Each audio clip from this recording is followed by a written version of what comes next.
Salut tout le monde, j'espère que ça va. On se retrouve avec les actualités MMA et on commence avec Khabib Nurmagomedov et regardez ce qu'il a partagé comme photo. Là, ça signifie directement qu'il fait allusion à El Matador, c'est-à-dire Ilia Topuria les amis. Et je pense qu'un combat se profile à l'horizon. Voilà, ça va pas être impossible. Si Dana White le veut, Dana White, il va l'appliquer. Même si Islam Makhachev et son équipe ne veulent pas combattre directement Ilia Topuria, parce que ils vont dire encore il a battu un featherweight. Vous voyez, il veut combattre un vrai léger de son poids. Voilà, il a dit pourquoi pas JP Bled ou bien une revanche avec que ce soit Arman Tsarukyan ou bien De Bronx. Pourquoi pas, j'ai envie de dire. Mais bon, un combat Ilia Topuria vs Islam Makhachev, il serait vraiment très hypé. Peut-être que ce combat aura lieu prochainement en été, on espère. Vous voyez, malgré que Islam, il n'est pas vraiment trop chaud. Mais Ilia Topuria, il reste sur ses positions et il force vraiment à avoir un combat pareil. Et je me rappelle, il y en a qui ont dit ouais, on est en train de forcer Ilia Topuria, alors que non. Juste Ilia Topuria, il a tout à gagner. Vous voyez. Et Islam Makhachev, il a tout à perdre. S'il perd contre lui, il aura perdu contre un featherweight. Et voilà, il va un peu perdre de sa légende. Mais pour Ilia Topuria, il a tout à gagner. S'il perd, c'est rien. Il va juste retourner à sa catégorie de prédilection. Sa catégorie de featherweight, les amis. C'est tout. Donc, je pense que un combat pareil aura lieu.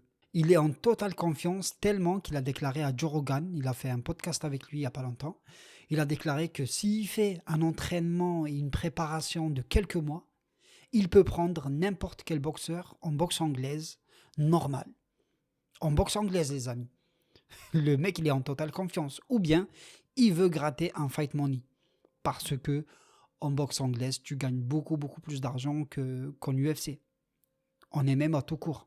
Il y a aussi Boralo de Fighting Nerd qui a montré son intérêt à vouloir combattre Imavov en 5 rounds et le vainqueur aura le droit à un title shot. Je pense que c'est une bonne idée et il est largement à la portée d'Imavov. Imavov est supérieur à lui question striking et même je trouve que Imavov il s'est vraiment progressé et c'est un combattant largement à la portée d'Imavov.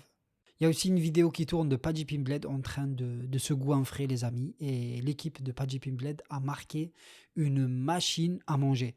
Et je comprends. Le mec, il fait des weight cuts de malade mental. Derrière, tu as intérêt d'enchaîner des pizzas, tout ce qui est calorique. Tu as intérêt à les enchaîner. Franchement, les régimes alimentaires, que ce soit en boxe et tout, c'est les pires. C'est les pires. Après la pesée, ce que tu as envie, c'est juste de manger. Ça me fait des souvenirs, mais bon, je peux pas dire que c'était des bons souvenirs, surtout le régime. Mais après, quand tu tapes ta pizza, tu tapes un hamburger ou un truc, je peux vous assurer que c'est le meilleur repas de ta vie. C'est tout le temps le meilleur. Après une pesée, c'est le meilleur repas que tu peux manger. Ça, je vous assure, les amis. Il y a aussi une vidéo de Michael Chandler en train de partager Nutella en barre, je crois, avec son fils. Voilà, avec son fils. Et ils sont en train de se taper des barres aussi. Voilà, c'est un petit moment mignon. Et regardez, je voudrais vous montrer une photo des fans de Paddy Pimblett. Sérieusement, regardez-moi la photo. C'est un père et son fils.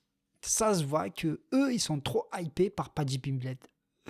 La photo fait trop rire, franchement. Il y a aussi Merab Davishvili qui a montré comment il va finir Sean O'Malley, les amis. Regardez, avec un tronc d'arbre, il nous fait un petit exemple, un résumé du combat. Mais bon, il fait rire, franchement, il fait rire. Donc normalement, ça va être l'UFC 316. Voilà, très prochainement. Malgré que j'aurais préféré voir Ousmane contre Merab, une revanche. Parce que le combat d'Ousmane contre Merab, c'était le plus intéressant. Et le plus... voilà, c'était un régal, franchement. Alors contre Sean O'Malley, Merab lui a roulé dessus. Bon, après, s'il veut faire un deuxième combat contre lui, histoire de faire une transition, et après, il faut qu'il accorde une revanche à Ousmane. Là, ça serait intéressant. Je pense encore il va rouler sur Sean O'Malley, comme la première fois. Et voilà, hein, sacré Merab. Moi, je l'aime bien, franchement. C'est un combattant que j'aime beaucoup. Voilà. Et je pense que il va réussir à garder encore sa ceinture. Au moins contre Sean O'Malley. Au moins ça. Vous voyez. Après, contre Ousmane, ça va pas être aussi facile que ça. Mais bon, on verra ce que ça va donner. Ça va être magique. Et on a aussi Alex Pereira, les amis. Voilà, regardez, il est en train de faire des séances de sparring. Voilà. Après avoir fumé de l'ayahuasca, ouais, il est parti faire une séance de chamanisme. Après, il a enfilé les gants. Voilà, c'était juste après l'ayahuasca. Franchement, ça a l'air bien le truc, hein. Il a dû bien planer, hein. Il a dû avoir une connexion avec l'autre monde. Mais ce qu'il sait pas, parce que même Nkalaev lui a dit, hey, ça marche pas avec moi. Avec moi, j'ai le Iman, pour ceux qui connaissent. Vous voyez, le Shama, qui veut dire chamanisme, je pense. Ça va pas trop marcher avec lui. Eh ben, franchement, j'espère qu'il y aura une revanche. Ça va nous régaler. Alex Pereira, il tient vraiment à avoir sa revanche maintenant. Voilà, je vois qu'il a de plus en plus faim. Il fait plus ses vidéos, il était en train de faire la mala et tout. Après, c'est normal, je le comprends. Il a commencé tout en bas. Il avait envie de profiter de sa fortune et d'avoir des bons moments dans la vie. C'est logique, c'est normal. Et que dire, ça va être une revanche de malade mental. Ah, j'ai hâte de voir ces deux combattants encore une fois dans la cage, les amis. Et il y a aussi John Silva qui a pris des photos avec Volkanovski. Et après, il a tweeté, il a mis ouais, pourquoi pas, ça ferait un beau cliché pour un title shot, vous voyez. Et bien sûr, il a dit qu'il pensait qu'il allait le mettre KO entre le premier et le deuxième round. Voilà. J'en doute, j'ai un gros doute. Volkanovski, c'est pas Brice Mitchell, vous voyez. Volkanovski, il a toutes les neurones bien connectées. Je pense pas que tu vas réussir à faire quelque chose comme tu as fait avec Brice Mitchell. C'est pas le même poisson. Tu vois, là, c'est un gros poisson. Mais bon, je vais pas dire qu'il va pas réussir à avoir la ceinture un jour. Voilà les amis, ça sera tout pour aujourd'hui. Merci beaucoup d'être resté jusqu'à la fin. N'oubliez pas de vous abonner, lâchez-moi un bon petit like, ça aidera beaucoup la chaîne. Et on se retrouve très bientôt les amis. Sur ce, je vous dis, portez-vous bien. Ciao, ciao.